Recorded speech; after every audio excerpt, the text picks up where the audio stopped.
podcast is part of the Sports Social Podcast Network. Thanks for choosing this free Anfield Index podcast. If you'd prefer to listen to this or any of our other shows without adverts, then now's the time to check out Anfield Index Pro. With AI Pro, you can supercharge your entire listening experience. You'll not only get all of our podcasts without the ads, but you'll have them far faster with our quick publish feature available exclusively for subscribers. AI Pro also puts you in the heart of our sound studio, with an option to listen to many of our shows live and interact with the podcasters in real time as the shows are recording. Upgrading couldn't be easier. AI Pro is available on all popular podcast platforms, and we have our own apps for Apple and Android. Just head on over to AnfieldIndexPro.com and get started today. Hello and welcome to AI Scouted. I promise this isn't a podcast we recorded yesterday and I screwed up. But hey ho, we're back again to do the same thing. Karl, how are you? Perfectly fine, and you're not lying. This isn't a podcast we recorded yesterday. That's true. That's true. I'm still going to blame Zoom rather than myself. We'll see. Hopefully this one doesn't screw up now that I've blamed Zoom. But anyway, we are here to look at the Premier League so far this season because we're just under a third of the way through, and international break shenanigans. So we will take a quick look at the Euro qualifiers and see how they are currently doing, considering, well, we have another 2 weeks of this, so we might as well.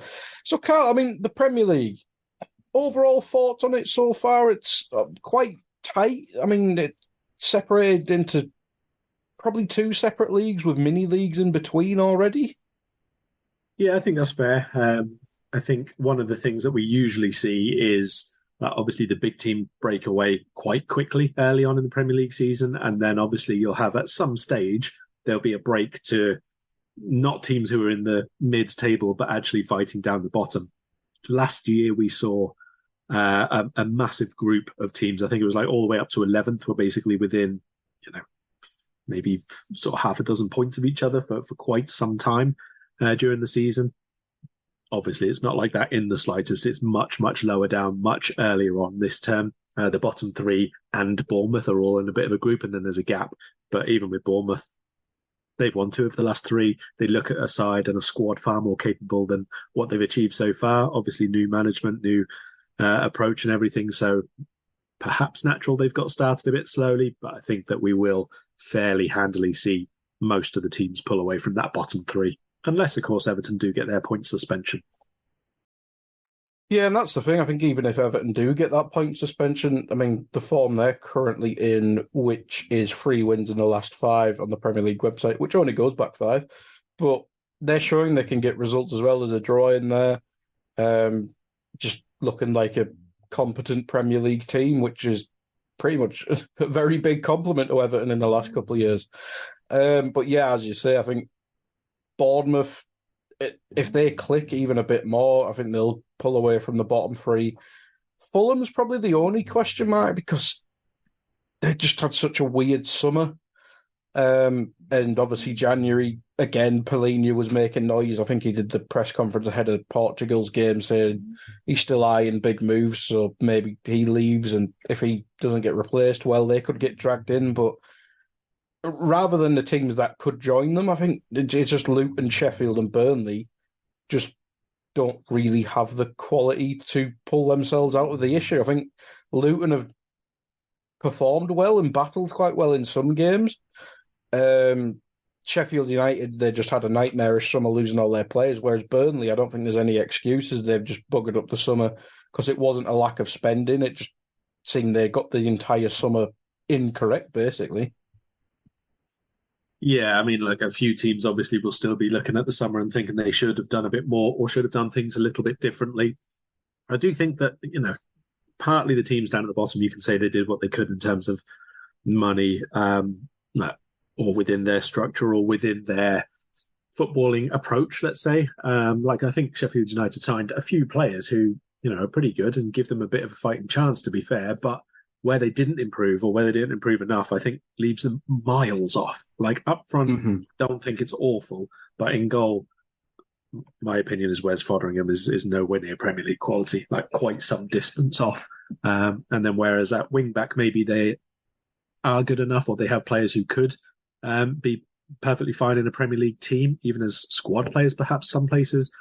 In defence, in central defence, the three that they've been using, the cohesion's not there, the reliability perhaps isn't there. Obviously, they don't have that really good pillar behind them, obviously. So all things put together, it just hasn't worked for them enough. And the same could be said of the others. Burnley, I've said before, really good in the middle of the pitch. Progressions are quite good. Transitions are not bad. But in both penalty boxes, I find them really, really lacking. Luton, as we know, just, lack everywhere. Yeah, I'd agree. So basically our point of this podcast is to do a team of the season so far. So we'll kind of address the top half of the table as we go because, well, surprise, the team will be filled with the top of the table teams. So, Karl, we'll start with the goalkeeper. Do you want to go first? Yeah, I can do. I think there's three players who I think have been particularly good this season in terms of the goalkeepers. I have gone for Alisson. We've also got Dave Hendrick's team to give to the listeners as we go, and he also went with Ali. Obviously, I don't need to explain too much to the listeners of this particular podcast about how good he's been this season. Just very, very consistent, clutch at key moments, great all-round goalkeeper. Yeah, absolutely. No arguments from me. I picked Vicario because it's almost... Alisson kind of should be there by default, but Spurs had... I think everyone going into their summer was like, they have to replace Lloris, who was a bit of a dumpster fire. Was actually a dumpster fire. But I saw him a little bit in pre-season, and he didn't look that great. He looked very nervous, flapping at things. But in the Premier League season, he just came in and he's just been astonishingly good. And I think the only thing that maybe tips him over the edge to Alisson for me is that Chelsea game. Now, they lost 4-1, but that game could have been 8, literally 8 to 9 to 10. I know it's an old cliche of double figures, but he was magnificent when they went down to 10 and then further down to 9. So I went with him more so for a surprise factor, but for a newbie to come to the league, especially one that was kind of low-key comparing to other goalkeepers that joined the league, I think he's just been magnificent. Yeah, absolutely no discussion or questions if you pick him for your team. He has been absolutely superb. I think along with the third goalkeeper who have sort of grouped in the overperformers, being West Ham's Alphonse Areola, I think Vicario just exceptional really and really consistent with his work as well. The only reason I've really gone for Alisson over him is because of just the style of goalkeeper that I prefer, basically. Vicario has obviously been somewhat more called upon with shot stopping, reaction saves, quite overworked at times. The game you mentioned, obviously being a particularly explosive and regular example of that, whereas Alisson is obviously quite understated. He's very, very much about organising things before they happen. He's utterly unflappable in the work that he does, and that's, like I say, just a preference of goalkeeping style, but Vicario has been excellent. Yeah, absolutely. Let's move into the defence then, and we'll start with the full-backs. Right back, to me, seems like one of the ones where there isn't a very obvious pick, like a couple of these positions, and that's why I've gone with Walker. Pretty consistent, 7 out of 10 for the most part, dips in and out of above that. But considering where he was at the end of last season, where he's losing his position to Stones and Akanji, and obviously they had a slightly different formation. I think he's came back in this season, maybe taking advantage of a couple of injuries, and he's just solidified himself as a very key, important part of City. Yeah, again, no discussion, really. No argument certainly necessary on that. He has been really consistent. He's been one of the mainstays this season. Like you said, last term, it seemed like he was getting picked at times for specific defensive roles, which is completely a turnaround as to what he was used for previously in his career, where he's just obviously an attacking outlet. But recovery pace is excellent. Ability to go one-on-one defensively has improved non-stop, I think, over the last 2-3 seasons. So yeah, no arguments there. Dave also went with Walker. He says, I don't like the Walker pick, but I can't think of a standout right back this season, which again is more or less in line with what you're saying. I went with one who I think has been markedly improved this season, playing a big role for his team who have improved immeasurably. I've gone for Wolves' Nelson Semedo. Obviously, similar sort of thing to usual in terms of his game from an attacking sense, but there's much more movement ahead of him. There's much more quick playing when he is running into space, and he's benefited from that going forward. And defensively, I think he's been really diligent as well. Wolves, as I say, performing as a whole much better than last season or expected of them pre-season. So, he's my pick for the right.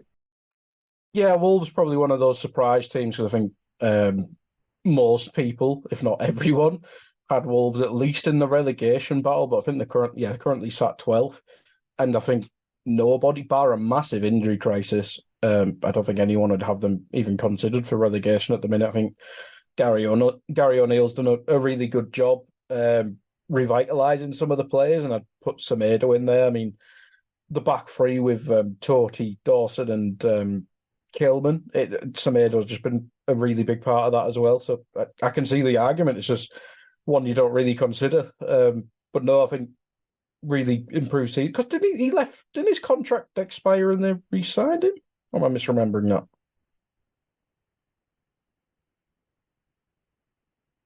I might be misremembering. Anyway, right, we'll go left back and then we'll go to the centre backs, Karl. I went for Edozie. I think, again, left back, there's been a couple to earmark, but I think Edozie, considering young lad who probably signed for Spurs thinking Conte'd be the manager, obviously suits having a wing back, which I believe he was at Udinese. But he's came in, there's a mad Australian bloke there, throws him straight in at left back. Now you have to basically play as a midfielder, a winger, and I think he's just been excellent considering how young he was and how understated and almost forgotten the transfer was from last summer. So I think he's been bloody excellent. And both Dave and myself went for Udogie left back as well. I don't really think we need to add too much there. He's been tactically really important for them as well. That left side of Spurs is the one which is kind of a rotating area in terms of their attacking play, their build-up play, and Udogie on the overlaps is really important there as well. His delivery's been good. Yeah, sent off young defender though. You're going to have to accept that with a certain team mentality and with a young player's decision making. Some things are going to happen, but by and large, he has been excellent. Yeah, absolutely. Any other names you'd consider for left back? Because I think there's been a couple, probably not as many as other positions. I mean, Luca Dean popped into my head for it, but outside of that, I agree with you. I don't think there's been quite as many. I've got someone who has played left back, but in my team at centre back. But I think there's been quite a rotating cast at quite a few teams, especially at the sort of the top end anyway, just because of injuries early on this season for a few of them. I mean, the normal names who you might look to, Zinchenko obviously has had time out, Chilwell has had time out. Mm-hmm. Man City obviously have 73 different players they play at left back anyway. Emerson at West Ham has actually been all right. I don't think he's been consistent or good enough to be, in the conversation for this type of a team, but I do think he's been pretty decent all round. Again, people like Rico Lewis, you want a bit more game time from them, availability. So yeah, Mikolenko, maybe in the last 3 weeks has been in the conversation, but probably not before that. No, that's very true. Considering Ashley Young started at left back there, if I remember correctly. So maybe not him. Yeah, Udogie probably the standout by far there, I think. Moving on to centre backs then, Karl. I'll start with the easy one. I think Van Dijk's probably going to get into most people's teams looking at this. I think he started the season well, had the dodgy red card against, well, it probably wasn't dodgy, but considering decisions later on, probably seems more dodgy now. The red card against Newcastle. Since then, I think he's just been bloody excellent. He has a rotating cast basically all around him, except the goalkeeper. I mean, left backs change with Robertson's injury. Right centre backs change basically every week. Right back, we don't have one because he's playing in bloody midfield. I think Van Dijk's just, considering our weird defensive shape, I think he's been bloody magnificent, to be honest. Yeah, I can't disagree with that. I think since coming back from suspension, he's really gone up a level, I think, against Brentford, most recent match, he was outstanding, really, really good. Organisation was there. You could see him really involved, really on point, directing people and team around him. But individually as well, he did absolutely everything right. And although Brentford, not the biggest name in terms of team, they've got a forward line which has really, really troubled us before. And he got absolutely everything right: pace, timing, aerials, last-ditch clearances, just superb. So no real question, I think, that he's been the best centre-back in the Premier League this season. We have seen a bit of discussion in the wider football world over who's the best centre-back at the minute, because obviously Van Dijk post-injury has definitely gone down a level overall. But if he performs this way throughout the course of this season, and obviously we go very far in the Europa League, it's not the Champions League, but if we do go very far, then I think you can probably still hold him as the pedestal that others need to reach. Are you that person who has everything? The coolest merch and those must-have fan threads? Well, over at our Anfield Index shop, we've gone that extra mile when it comes to pimping up your Liverpool collection.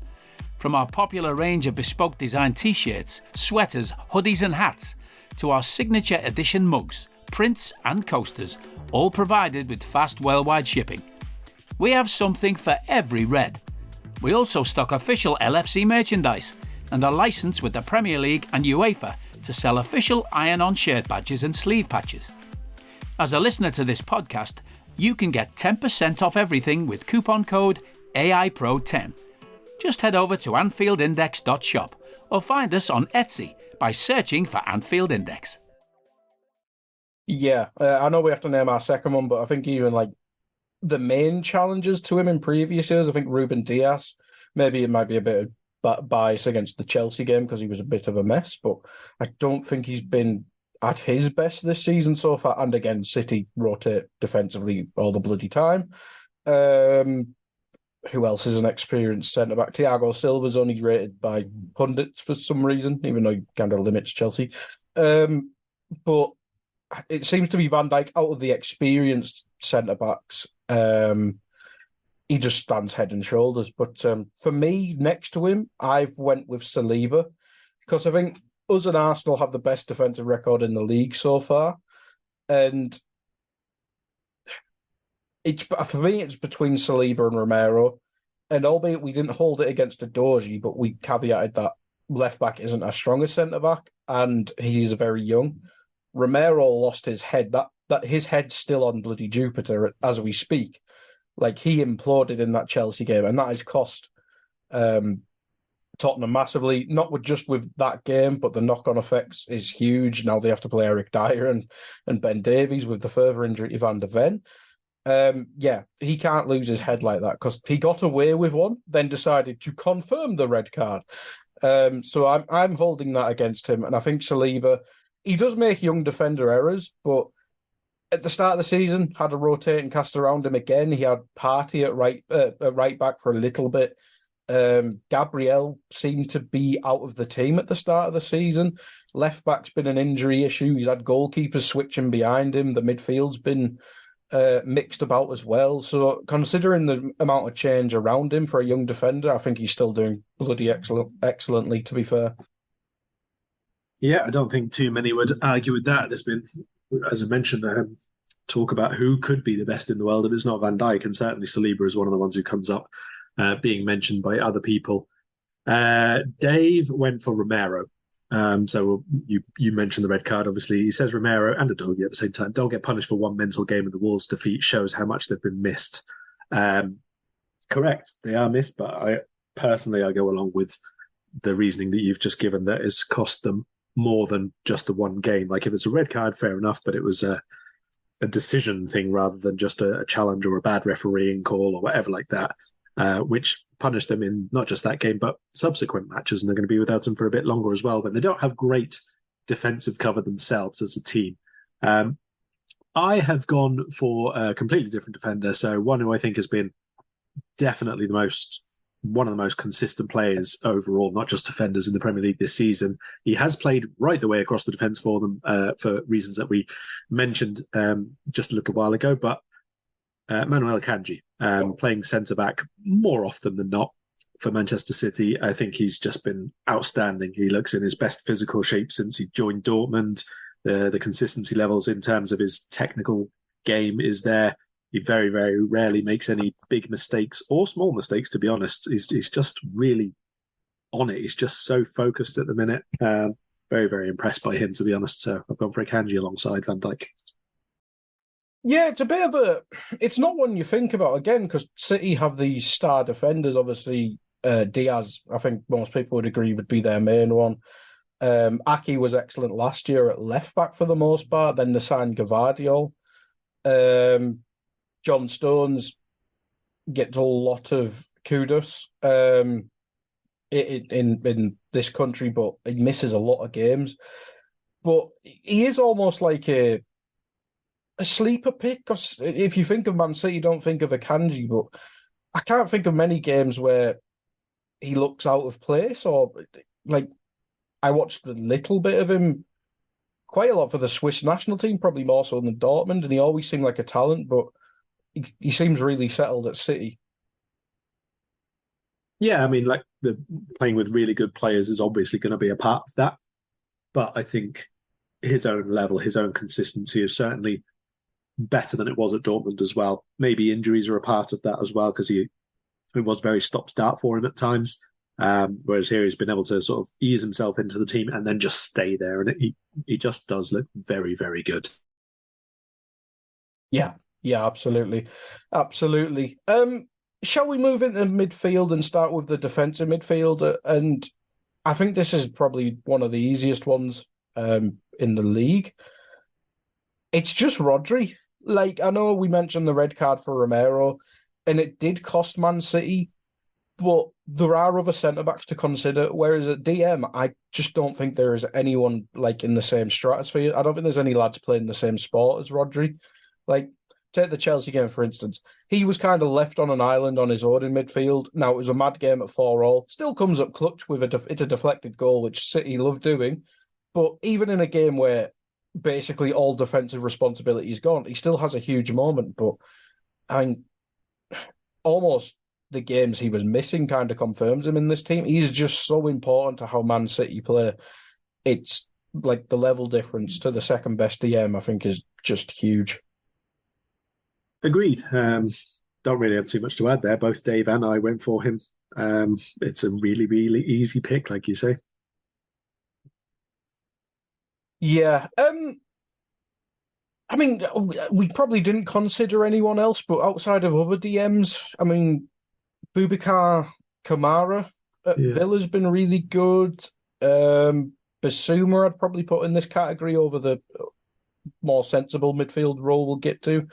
Any others you'd think, if it wasn't Rodri, would be in for a shout? I don't think so in terms of consistency, to be honest, and certainly not in terms of ability. Like, you can pick, obviously, like people like Cheikh Doucouré. I think he had a slower start to the season and then has got a bit better. Andre Onana, again, quiet start to the season, but has become really, really important for the team. Slightly different role, slightly different setup, obviously. I don't think there's a single six, and definitely not a pure defensive midfielder who is anywhere near the level of Rodri, to be honest. Yeah, I think that's fair. I think that is very fair. Let's start with the attacking midfielder. I've gone for Maddison, Karl, and I think there is a couple you could probably consider for this, but I think the way Spurs played up until that Chelsea game, I think he's just so important. He's key in everything, linking midfield to attack, taking set pieces, basically just being the fulcrum of a Spurs team that were leading the title before the mad Chelsea game. Obviously injured at the minute, but I think it was between him and Dominic for me. But I think Dominic's been excellent, but the numbers are the numbers, Karl, and I'm not sure what they are. I think you had them in front of you yesterday. It might be different now, but he's getting more numbers than Dominic, whereas I think Dominic does have a bit more defensive responsibility because our attacking system obviously involves Trent vacating right back at the minute. But I think Maddison's just been excellent. I think he was player of the month for, it was either August or September. But yeah, Madison's just been excellent, and I can't remember how much he cost exactly, but considering the prices of other players, he's a relative bargain, I think. Yeah, I can't argue with that. That Madison has been excellent for them. I think yesterday, we might refer to yesterday a few times during this podcast in case you missed bits we did talk about very enthusiastically at that time. Madison, I think the biggest thing which impressed me about him was how quickly he hit the ground running, which is a new team for him, but is also a new team for everybody. Like the way they've been set up is completely different. The way they attack and build up play is really different. The manager obviously is really different, but also the focal point of the attack is really different as well. So it's like a completely newly put together setup for Spurs attack, and he was excellent, like pretty much pitch perfect right from the off.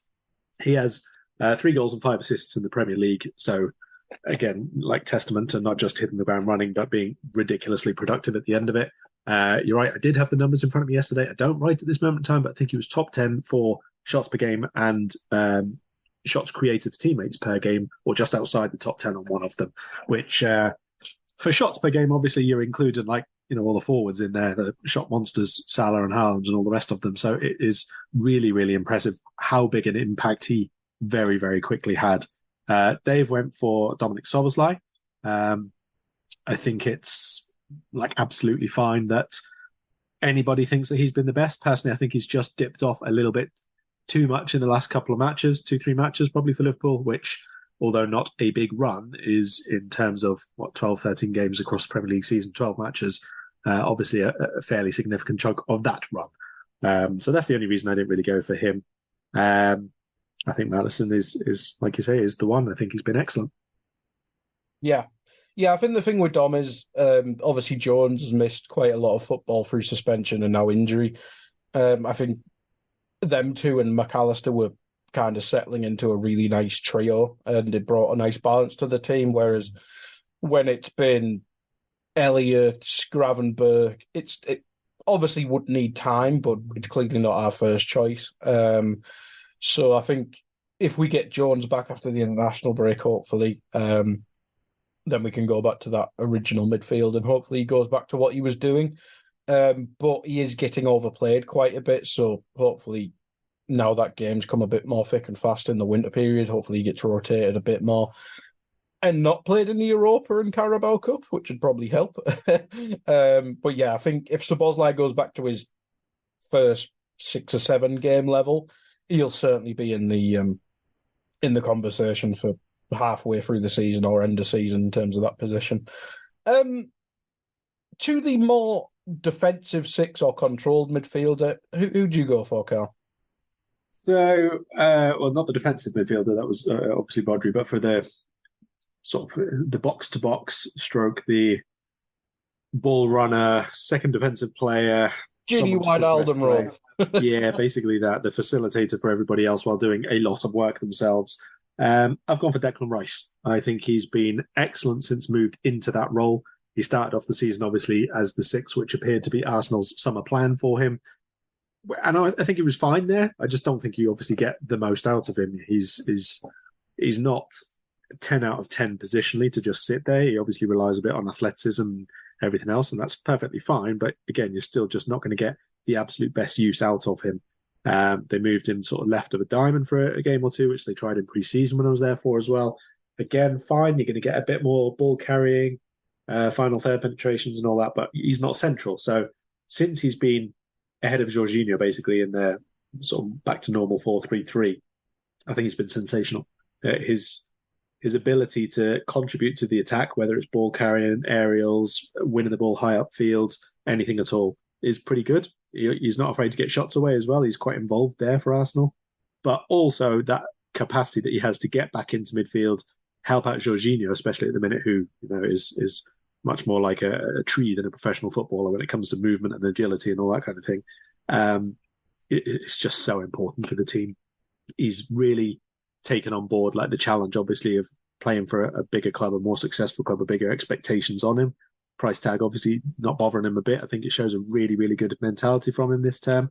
It obviously helps that he's relied on, he's trusted by the management, and he's playing alongside better players, but he has lifted his own game unquestionably. Yeah, I agree. I think he has been bloody excellent, and it's almost a shame they seemingly bought him to be the defensive midfielder, because I think whenever I've seen Rice for England or even West Ham, it was next to a sitter where he was best. I think maybe Souček moved a bit further forward in his latter years at West Ham.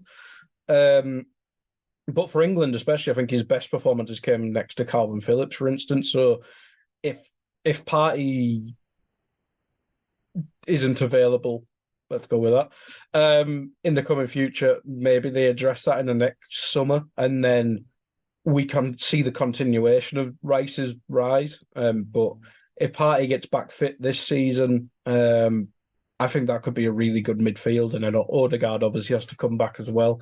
So as a midfield trio, I think that's really good. But at the minute, as you mentioned, Jorginho there, he has to probably do a bit more defensive work than he would if he was with Partey. So yeah, it'd be interesting to see once Partey's back how much he blossoms really, because I think there's an excellent player in there. It's just I think he's been wrongly typecast as a defensive midfielder, whereas I think that this is the role I think he's built for. He's just an absolute machine. I went a bit different with mine, Karl. I went with Douglas Luiz. I think I needed some Aston Villa representation in this team because currently sat fifth. They've just been really excellent.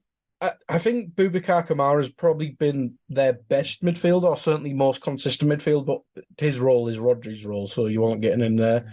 Whereas I think Douglas Luiz and Kamara in tandem have just been a bloody excellent midfield duo. They just set the platform for your Zaniolos, your McGinns, your Baileys, etc., to just basically just be pressing machines. And I think Douglas Luiz, since Emery's come in, has just really settled into the side. Had a bit of a weird time under Gerrard where he was nearly joining Arsenal, seemingly stayed. But I think that may have looked into an excellent decision because he's just, since Emery's been there, he's just been a mark of absolute consistency. Can even score directly from corners, which is excellent. But I think he's just been really consistent. And in terms of this role, I think he's just kind of the perfect one for it. But yeah, really good for Aston Villa. And I just wanted at least one Aston Villa player in here. Yeah, no problem with that. Really, really effective, especially early on in the season. Had a good record in front of goal as well, didn't he? I think the thing about his role in the team, which has changed dramatically under Gerrard, he was even being used as the sole six, which, you know, he can play the role because he can challenge and tackle, and he's not afraid to do the hard work in that. But again, you're not getting the best out of him. You're not seeing his passing range, his ball carrying, his final third contributions, and the midfield was a bit of a muddle anyway under Gerrard. The spacing off the ball, the transition work wasn't great, obviously. So he did struggle at times and was out of the team at times. Whereas under Emery, the really, really good thing that Emery does consistently everywhere he goes is he has the same setup, he has the same approach, he has the same formation and the same traits in the certain players in each role that he wants. So it's really... Hello, I'm here to annoy you. I'm here to annoy you into listening to more of me and more of others on EPL Index. We don't just have the Anfield Index stuff. We've got EPL Index as well, which covers the entirety of the Premier League. And we have 3 podcasts and a whole bunch of really good writing on EPLindex.com. The podcasts are my own two-footed podcast, which is every day at 4 p.m., Monday through Friday, covering the whole league. We have A Tad Predictable, hosted by Tadiwa. You know Tadiwa, he does Anfield Index. He presents A Tad Predictable before every Premier League match week. And then Kevin DeVries and his crew on the EPL Roundtable, they're every week after the Premier League match week. So make sure you listen to everything we're doing on EPL Index and follow us there on Twitter at EPL Index. Thank you. Bye-bye.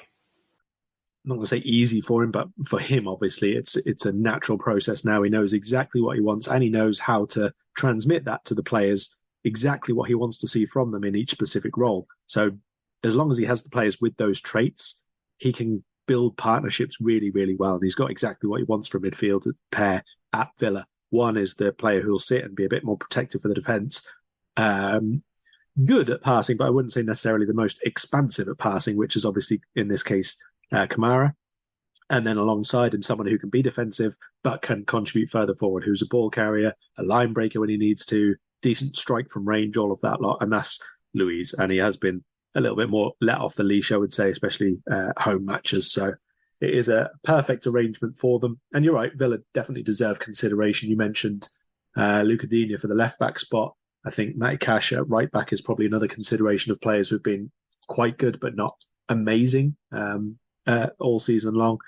Cash, again, bit of a beneficiary of a settled system, of a clear way of playing, and he's able to do that exactly the way that Emery wants him to. Ezri Konsa, we probably could have mentioned at centre-back as well. He's been really good. Very, very consistent, called up to the England squad this week. So, yeah, definitely a few players at Villa who warrant the conversation at least.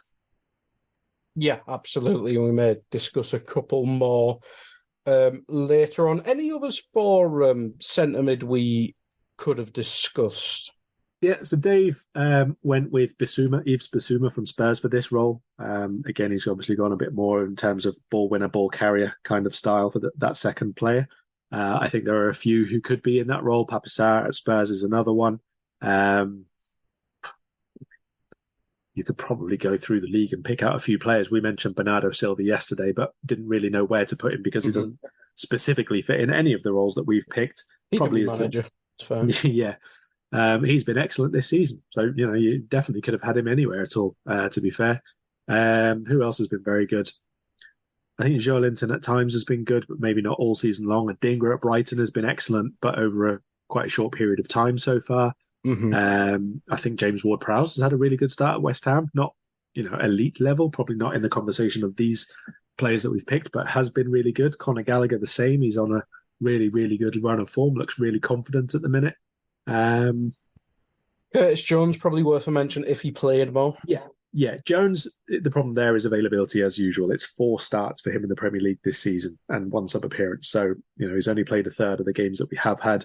Obviously, a part of that is not his fault, a really weird 3-match suspension, but then he has missed another couple of games just now before the international break. So again, it is just that availability. If he was playing the way he had done earlier in the season, all season long, I'd definitely be considering him for this kind of a conversation. He's got the capacity, he's got the ability, he's shown he has the consistency as well when he's playing, just hasn't had that consistency of availability. That's what we need from him next. Yeah, and hopefully after the international break he does get that, because we do need him, as I mentioned, on the Szoboszlai bit. Moving on to the forward line then. For me, I think 2 of these pick themselves. I know Dave has someone different in one of the positions, but right wing, similarly to what we mentioned about Rodri, the gap between first and second, even in terms of form and stuff like that, is just stratospheric. I can't say it. Stratospheric. That's the word I'm looking for. Good Lord. But Mohamed Salah, Karl, obviously there's excellent right wingers in the league like Saka, etc. But Salah's just been on fire this season in terms of his creativity, his goal scoring. Now, he's not exactly skinning 8 people a game and scoring, but he still has to score those simple goals. And he's just the one constant in our attack. And considering how many goals have we scored? We've scored 27 goals, which is joint 3rd in the league, I think. Yeah, joint 3rd in the league. He's had a rotating cast next to him because it took a little while for Darwin to get in the team. Diaz has had quite a big personal issue to deal with. Jota has recently remembered how to play football, but there was a period where he'd score a goal, but he would break up a million attacks. So considering the inconsistencies around him, I just think he's been next level to anyone else in this discussion. 100% agree. Even just in terms of final third productivity, there's only 2 players who have got double figures in goals this season. There's only 2 players who have got double figures in goals and assists. So even if you're picking, just the best creative or the second best forward, sorry, Ollie Watkins is the third one, my bad. So 3 of them have, but Ollie Watkins is still nowhere near them, Mohamed Salah, 14 goals or assists in 12 matches this season. I do think he gets taken for granted a little bit. It's not always spectacular, like you say, but it's just so consistently there and hard to stop. And even if you do stop him for 80 minutes a game, he can still score twice and win the match. It's just, I do think that Liverpool are playing in a way now and have a few more players now, which allows him to be a bit more free and a bit more, sometimes even like second in command in terms of where our attack is going, but he's still the most likely one to find that breakthrough, to find the pass, to find the finish, to be in the space, to make that moment happen. He's just sensational. Yeah, similarly to our discussion around Rodri, I mean, in terms of second place, I mean, there's a couple you probably consider for the left wing as well, which we'll come on to, but Saka's probably the second best right winger, but he's been playing through injury quite a bit because, well, I think Arteta's trying to kill him. But not really. I mean, Cole Palmer's recently came into excellent form, but he's played a few positions. Who else is there? Julian Alvarez probably in for a shout, but I think he doesn't really have a set position, so it's a bit strange to discuss. But any names there you want to talk about, or even put in a similar discussion of this position? I think most of the ones who have impressed have been playing dual roles, to be honest. So either playing from the right and the left, or playing from the right and centrally, or all the way across. People who have been really good at the start of the season, but not elite for 10, 12 games. Let's say like Brian Mbeumo for Brentford. I think had a great start to the season. He's been really important. I think Hwang Hee-chan at Wolves has been a really good player for them. He's been hardworking and excellent technically, but he's not the most gifted player, obviously. Jared Bowen, another one, started from the right. He's played as basically a second forward for quite a bit of the season, though. He's another one who could be there. So it's probably still Saka. I think if he's fully fit and fully firing, he's on par with Salah, to be honest with you. I think he's that good. But as you say, he has had injuries and niggles and had to come off, and one or two things holding him back at the minute. So probably just a little bit off in that regard. Other people who have looked that good, but in very, very short bursts, you're probably looking at Cole Palmer, Dejan Kulusevski, Silva played out there again a few times. That kind of player, but none of them who are just there all the time and doing really great work all the time. Yeah, absolutely. Moving into the middle, wait, Dave picked Salah as well, of course. On to the middle then. Who have you gone for?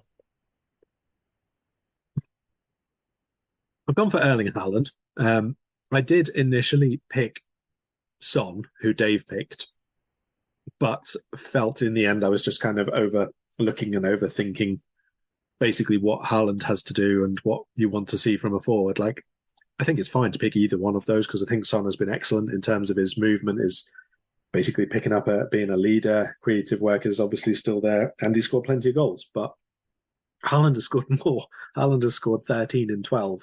And even if you look across all competitions, for club and for country, he's still going at a goal a game. It's 29 and 29. So I just don't think you can argue with that ludicrous kind of consistency, that kind of non-stop, even if you're not performing 90 minutes long, you're still doing your job. You're doing your main job more often than anyone else is. Yeah, and that's the thing. I think Dave, for his argument for Son, is that Haaland's had a few stinkers. Now he has in terms of performance, but I think City have developed their system for him to just be the goal scorer. Obviously, they'll want him at his rampaging best, where he'll run not around people, through people, like 3 times every attack, basically. But I don't think they need him to be that. It's get him in the box, exceptional movement, and almost unmarkable physically, unless maybe Van Dijk, Kanate, Craig Dawson for some reason. Well, I think when he's at his best, you see what the magnificent player he is. But even at his worst, we mentioned it with Mo, he doesn't have to be at his best to grab 2 goals. I think that's a mark of a world-class player. And I think he's only 23 or 24 maybe. he can still slightly develop that link-up play, stuff like that. But in terms of his in-box movement, he's just unmatched. I don't think there's anyone close to him. Like the combination of his physical gifts and clever movement, it's just so rare. But if he had stinkers and he's scoring 2 goals, do you really care? Like, I think if it was another role, like if it was a winger or an attacking midfield, yeah, then there's a conversation. But he is there to score goals. Yeah, and look, I think it's fair also to note that even if he does have a few, anonymous games or isn't really involved or misses his chance in one of the matches or whatever it is it coming at the expense of the team? I think that's quite an important question. If you've got a really great goalkeeper but has howlers, and the bad games that he has, they're probably going to cost the team. Mm. That's worth possibly more or as much as whatever he makes them by his brilliance. Is Haaland's not so good games or outright bad games really going to cost Man City? Probably not. No. Even at the start of the season, he picked up quite a few assists. He's got 3 Premier League assists this season. So you mentioned like the link play, the build-up play. He is contributing in other ways as well at times. I also don't think that there's much debate to be had around the start of, say, someone like Julian Alvarez, who had a really good start to the season, playing off Haaland behind him centrally. Part of that is because Haaland takes so much attention, and he's very selfless, and his work rate is pretty good, I think, in terms of like the movement and being instinctive and really diligent about getting in the box. Both of those things come into play at different times in matches, and he takes defenders' attention away. So if 2 of them are trying to stop him, yeah, obviously someone else is going to have space. And Alvarez was really good at that early on in the season at making the most of it. It was still to do with Haaland, even if he's not doing something directly himself. But if he has 1 or 2 games, 2, 3 games out of, let's say, 30 that he's almost played now so far, and is still scoring at a rate of 85 minutes per goal, I think that says quite a lot about how good the rest of his performances are. Yeah. And as I say, if he does develop even a bit in terms of link-up play, like he's not going to be Benzema or whoever, but he's still getting better, which is terrifying. Moving on to left wing, I think this is almost similarly to our second midfield or third midfielder spot and possibly right back. There's not an overwhelming candidate there. Like out and out left wingers doesn't seem to be the star position anymore. There's a lot more options on the right. I've gone for Pedro Neto, who again probably predominantly played on the right so far this season, but played a bit more on the left than some of the right wing options who've played there. I think we all remember him roasting. I think it was Gomez at right back against us. Most assists in the league with 7, considering he's missed a few games, and he's playing for Wolves, who, I mean, Cunha's not exactly prolific. Hwang Hee-chan, obviously, he's a bit of a patchy player, but he is kind of clinical at times. But to have 7 assists for Wolves this early on in the season, it just shows what a shame it is that he's been basically missing for 2 years due to injury, because I think he had world-class potential, hopefully still does, and hopefully his current injury just doesn't hamper him too much, because when he plays, it takes Wolves from being one of the most boring teams to watch. Like last season, they were awful to watch, even the season before, whereas now I actually enjoyed watching Wolves whilst he was there. Yeah, I agree. He's been really good. Like you said, I don't think there's been an absolutely elite level performer at that. And I think most of the candidates are those ones we've talked about who have played maybe on the left, but also either right or centrally or just all the way across all front lines for most of the season. So I think Neto's perfectly fine. I went with Jared Bowen because I think he's really stepped up again this season and is a lot more central in positional play, but also central to a lot of West Ham's build-up play. And he's had a really good scoring record at the start of the season. Dave went with Bukayo Saka. So again, somebody who's been playing on the opposite side, and we said has been good, but maybe a little bit below his level, at his very best level because of injuries. And I think the rest of the candidates are probably along similar sorts of lines, to be honest. We mentioned a couple of them before. Ollie Watkins, another one at Villa who probably deserves a mention. Anthony Gordon, you have mentioned previously. Was that yesterday? Could have been that was yesterday comments. Yeah. So there's quite a few players. Aston Villa's Moussa Diaby as well has been like superb in some moments and not really involved in the match in others. Raheem Sterling over the last sort of half a dozen games has been excellent again, really, really coming back into form. Cole Palmer, we mentioned, has just started to play that sort of level. You can probably even argue that someone like Darwin Núñez has had enough moments in matches that he would be in the conversation, or Julian Alvarez for earlier on in the season, and they've been one side or centrally for much of the campaign. But I don't think there's been a single complete standout for all the way through the year. Yeah, I think the only one to consider that'll probably come in if we do one of these in like halfway through the season or end of season, if Doku takes the first choice City shirt, his combination. I mean, I think he got 4 or 5 assists in one game, so it might stat pad it a bit. But if he keeps performing, I think he may make the left wing as an actual left winger spot his own. But yeah, at the minute, I think you do have to swap over another one. But yeah, it'd be interesting to see if Sterling or Doku keep going at their current performance, and they might make that position their own. Now, I forgot to do this yesterday, Karl, so happy accident for this 2-second segment. Who would you pick as manager? Like, you can't just pick top of the league, but who'd be the happiest?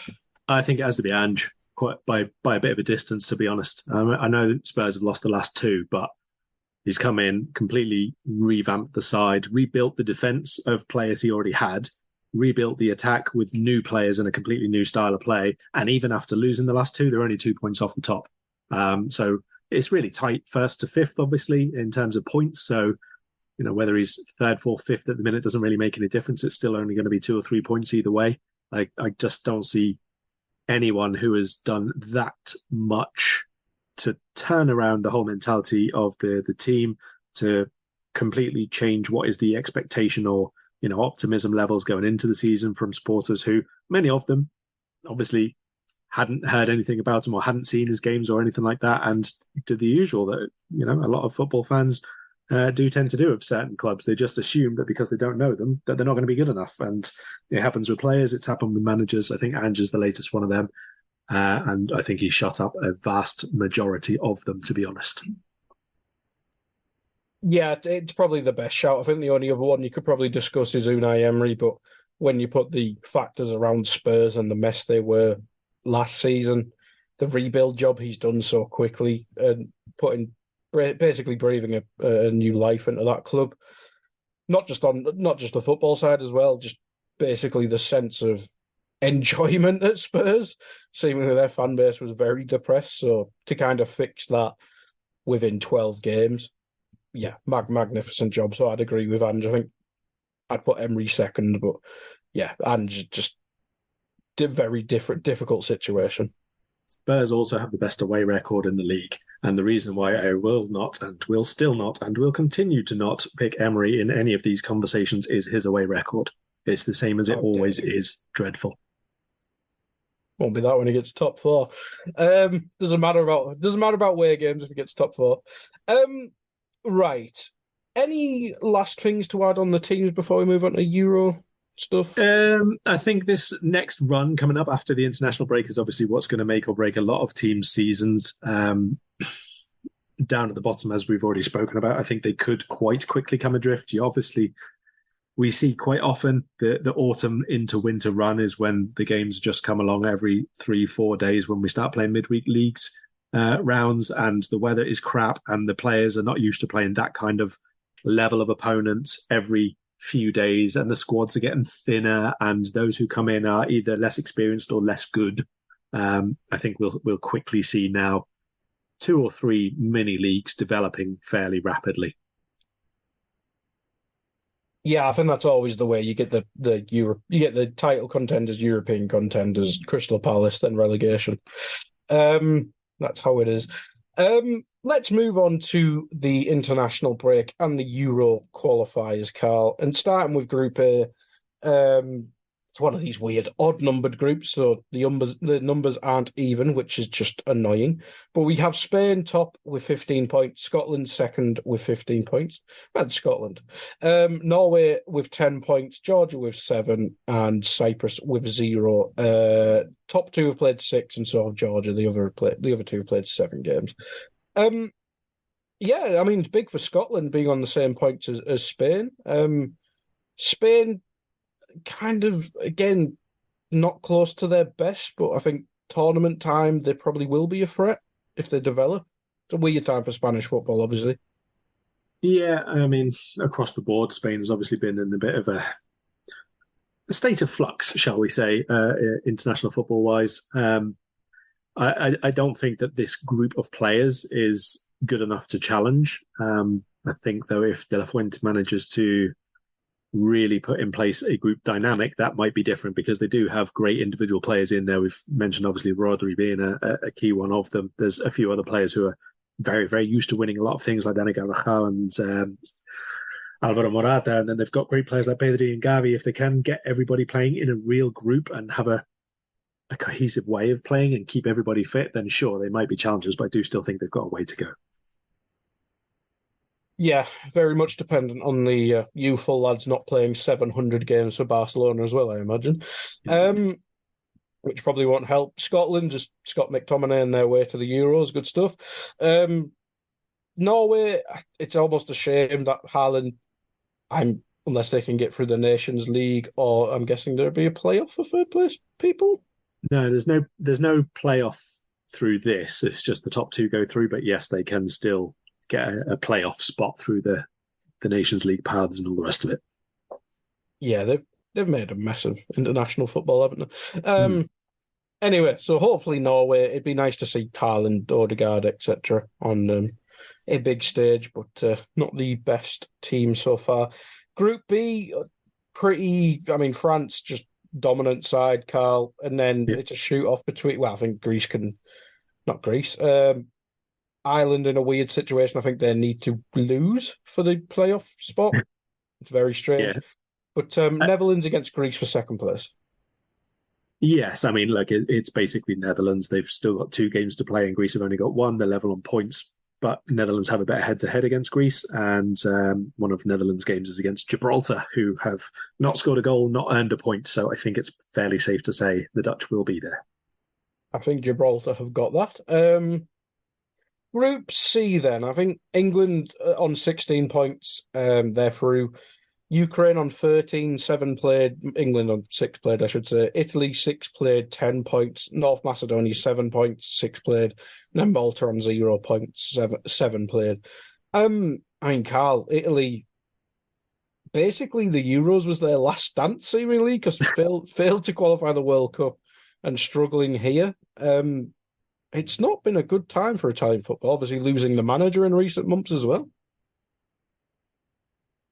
Yeah, they've been a mess, to be perfectly honest, and I don't think really anyone would have foreseen that coming at the end of Euro 2020. But look, this is the price that they paid for a lack of, I think, really, really top-level young players being progressed through. The state of the domestic game has been improving over the last few years, but I don't think it's been great. I think it's been improving and more exciting because there haven't been any great teams, to be honest.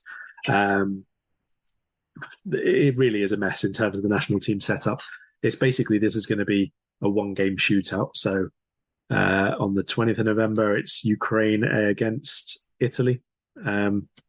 It's Ukraine's home game, but it's being played, obviously, I think it's in Leverkusen, this game. It's in neutral territory anyway. So assuming Italy win their other match, which is in hand against North Macedonia, they'll be level on points heading into that final match of the qualifying campaign. Whoever wins goes through. So an exciting shootout, but a shootout nonetheless that Italy would not have expected themselves to be in that position. Yes, don't Ukraine have to win for head-to-head record as well? If they're yes, they do, yeah. Group D, then, we have future dark horses Turkey readying themselves for another group stage exit. On 16 points, they're through. Wales in second with 10 points. Croatia, again, 10 points. They've both played 6. Armenia 7 points on 6, and Latvia at the bottom 3 points, 7 played. Turkey played 7 as well. Now I believe all the 3 teams can still get through. Armenia very much an outsider, but I remember you saying yesterday again. I think they have to beat Wales and Croatia, so it's in their own hands. But Wales and Croatia. I mean, Croatia, not their most vintage team, obviously, end of a cycle, you'd probably say. Whereas Wales, probably again, end of a cycle. Obviously, Bale, Aaron Ramsey's exists somewhere. I don't know. Is he at Cardiff? I have no idea. I think he's at Cardiff. But again, probably 2 teams at the end of their respective cycles. Yeah, I think both of them would have seen this as an opportunity to go through and sort of regenerate their team a little bit, and maybe that has been a bit more costly for Croatia at the minute. Croatia, even if they don't get through, can still go a playoff spot, so they do have that in hand as such. Armenia are 3 points off Wales and Croatia, and they play Wales and Croatia in the last 2 games. So technically, if they win both and then the other 2 teams win their own game, then yes, it would be a 3-way head-to-head. But so far, Armenia have only won against Latvia, who are bottom. So while it could happen, it's not probable to happen. It's a little bit easier for Croatia with their games that are left than for Wales, because they still have to play Turkey, but Turkey are already through. So depends on if they go in full throttle or not. After Wales, big win for them against Croatia with the Harry Wilson brace last time. I think I'd probably just about tip them, even though it's a little bit more of a difficult fixture, just because I think Croatia have been a little too sloppy, a little too not clinical in some of their matches. Yeah, but if Croatia do get through, they will be in the semi-final. That's just how it is.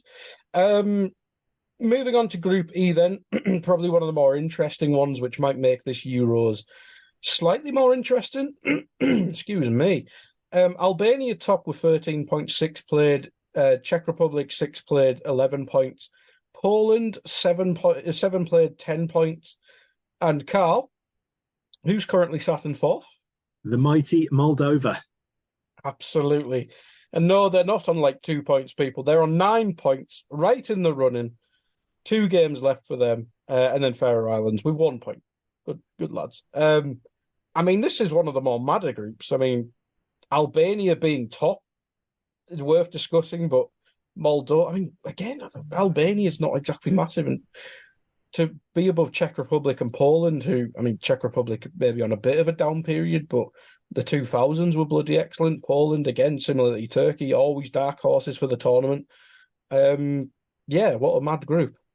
It is a crazy group, and it's more crazy when you think that Moldova actually would be joint second on points if they had not drawn against the Faroe Islands, but they did earlier in the group before they decided they would just be, capable of beating Poland and drawing with Czech Republic. I mean, absolutely fine. Why not? Why not do it that way round instead of just beating Faroes who never get anything whatsoever?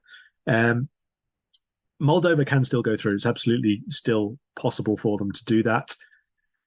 But they have to they're going to have to win at least one, but quite possibly not lose either of their matches. And they play against Czech Republic and Albania, the top 2. So it is still going to be really difficult for them, but they can do it.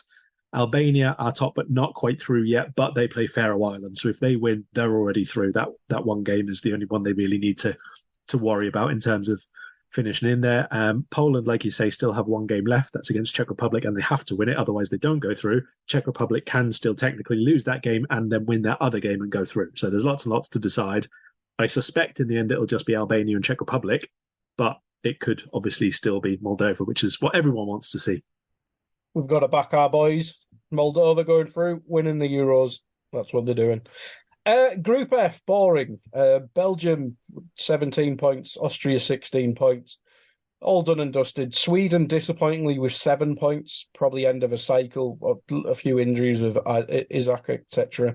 Then there's Azerbaijan and Estonia. A bit of a boring group. Do you want to skip that or anything to mention on the 2 teams going through?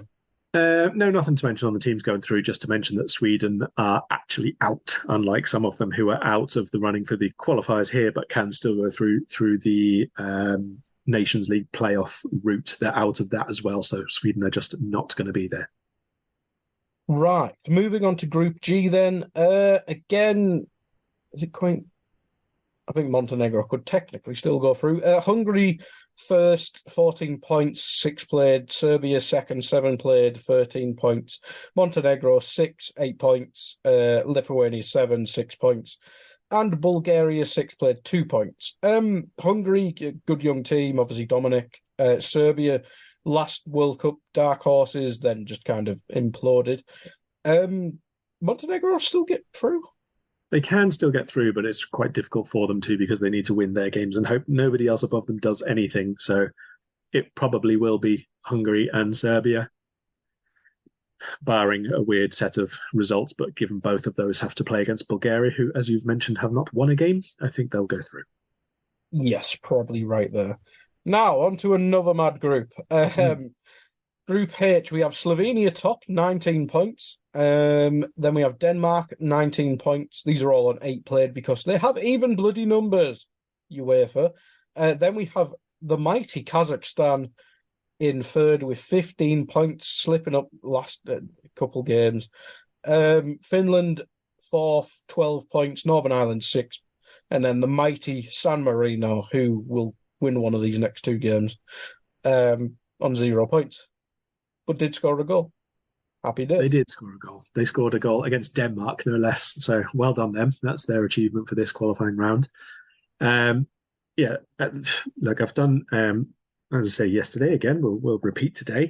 We normally save the plugs for the end of the podcast, but it's relevant here. So I've done a piece on the Euro qualifying and these smaller nations who habitually get nowhere near qualifying or indeed winning matches, and this time have a really, really good shot at going to the Euros. So Kazakhstan feature quite heavily in that. It's really simple here. They need to win their next game, which is against San Marino, so they should do. They'll be then on 18 points. At the same time, the top 2 play each other, Slovenia and Denmark. So somebody has got to drop points, quite possibly both of them. And then in the last game, Kazakhstan play Slovenia. So if Slovenia don't win against Denmark, it's basically a 1-game shootout. And whoever wins out of Slovenia and Kazakhstan will go through. So again, from never qualifying for a campaign and having only ever won 7 Euros qualifiers matches ever since they split from the Soviet Union and joined UEFA, Kazakhstan could win that many games in one qualifying campaign and qualify for the finals. It's just an insane story. It really, really is. And when you consider as well, it's not a bad group. Like Finland obviously have had their moments and been to tournaments as well. Obviously, Northern Ireland are just absolutely atrocious at the moment. This is a really, really big achievement for them already. And just to be third and clear and have a chance going into the final round of matches is astonishing, really. I don't need a VPN. I've got nothing to hide. This is what I used to tell myself before I hooked up with LibertyShield.com. Not only is my home internet now fully encrypted, but I can now access all the websites I want, whenever I want, and do so from absolutely anywhere. As a Liverpool fan, I love to know I can now watch every match, regardless of whether it's on UK TV or not. My Liberty Shield VPN makes sure nothing is blocked and guarantees me super fast streaming speed throughout that match. You can get connected right now with their software package, which includes a 48-hour no-obligation free trial and instant access to their apps for Apple, Android, Fire TV, PC, Mac, and Android TV. Or go a step further like I have and get one of their pre-configured VPN routers. These small but powerful devices allow you to easily connect every device in your home to VPN, making it the perfect solution for smart TVs, Mag boxes, and games consoles. Visit LibertyShield.com today and use coupon code AIVPN25 to get 25% off at checkout. Yeah, bloody excellent by them. Absolutely excellent. Group I then, Romania top, 16 points, 8 played. Switzerland second, 15 points, 7 played. Israel third, they're on 7. You can probably guess why the game was postponed. 11 points for Israel. Kosovo 10 points. Belarus 6. Then Andorra with 2. Romania, obviously a good team in the 90s. I think that's what we said yesterday. Nice to see them doing well again, and Switzerland just exists to cause a shock, then not build on said shock. Yeah, so Israel were left with 4 matches to play in their qualifying group this international window. So they've already played one. They play another one on Wednesday, which is when we're recording this, and then they will still play another 2 games after that. So 4 matches in not very long time. To be honest, they lost to Kosovo in the one that they have already played in this window, which kind of wrecks their chances of sort of getting into the top 2. They can still do it, but it's less likely now. So Switzerland have to play Kosovo. If they win that one, they're basically done and dusted. They do play Israel, which obviously Israel would have to win. Romania also play Switzerland, and Belarus, I think, is their other game. So again, they should end up just being those 2 at the top now who go through, but Israel could technically still do it if they win all of them. Kosovo can also technically do it if they win both their last 2 matches, but they need a massive sort of mathematical sort of miracle, basically, for the other teams so that they can still go through. Would be a hell of a thing. Moving on to Group J then, Portugal kind of, they've done all right. Just 24 points. Then we have Slovakia with 16 points. Luxembourg, who were one of these teams who looked likely to go through, but last international break they dropped too many points. They're on 11, so a bit of a gap there. Iceland on 10, Bosnia-Herzegovina on 9, and then Liechtenstein on 0. Yeah, it's a shame about Luxembourg's last couple bad results, because, I mean, Luxembourg at a major tournament would have been mental. Yeah, they are the 3rd team who feature in my piece, but that last fixture that they played, which was actually against Slovakia, that's the one that's cost them. Slovakia scored a winner there with about 12 minutes left on the clock. It was 1-0. Had they drawn that, then you're looking at Slovakia on 14 and Luxembourg on 12 going into the last 2 matches, which would be like pretty massive, let's be fair. It would have been a much, much bigger ask, obviously, for Slovakia to hold them off, and Luxembourg would have had a good opportunity, but it's unlikely now. They could still do it. They've got to play Bosnia and they've got to play Liechtenstein, so they're the 2 bottom teams in the group. So they look like they're capable of winning those matches, but again, similar to Moldova earlier on, they've already won 3 matches in this qualifying group. That's just so far removed from everything that we're used to seeing from them across decades and decades of qualifiers. It's obviously just a huge, huge step forward for them, and something that even if they don't go through this time, they will have to look to build on across Nations League campaigns and next qualifiers, obviously. Do these teams show that the Nations League is actually working? It's a valid question, and to be honest, I don't look at Nations League at all if I don't have to, let alone down Which to is fair. This is the correct answer, to be fair, but yeah. So, other than if you watched habitually Group C and Group D and saw that they had improved and impressed and progressed, then, maybe then you could say so. I definitively would not be able to say anything of the sort.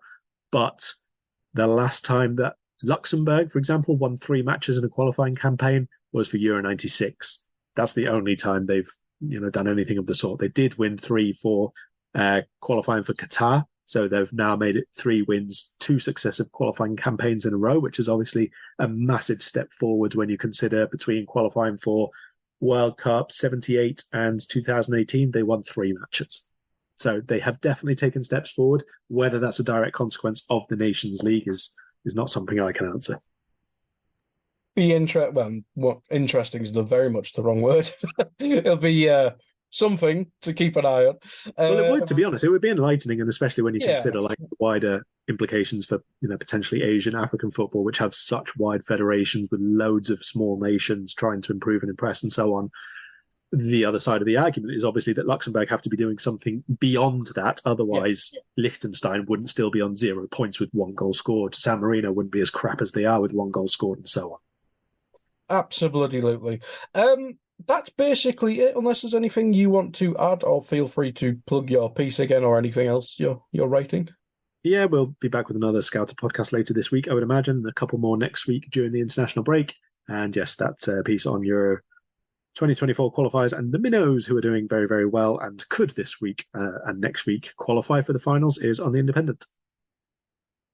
Good stuff, and I have no idea when I'll next be back. It'll probably be when the Premier League returns. But for now, thank you everyone for listening. Goodbye. We hope you enjoyed listening to this Anfield Index show. Please be sure to subscribe to our channel so future podcasts find their way to your device automatically. There's nothing quite like fan engagement, and we'd love to know what you think of anything discussed on this show. The best way to get in touch is over on our free Discord community, where both podcasters and listeners debate the hottest LFC topics 24/7. Sign up free now at AnfieldIndex.com/Discord. You won't regret it. You can also follow us on Twitter at Anfield Index and find us on Facebook by searching for Anfield Index. Oh, and before you go, we'd love it if you could leave us a 5-star review on your favourite podcast app. It only takes a couple of seconds, and it means the world to the people who create these free shows. Sports Social Podcast Network.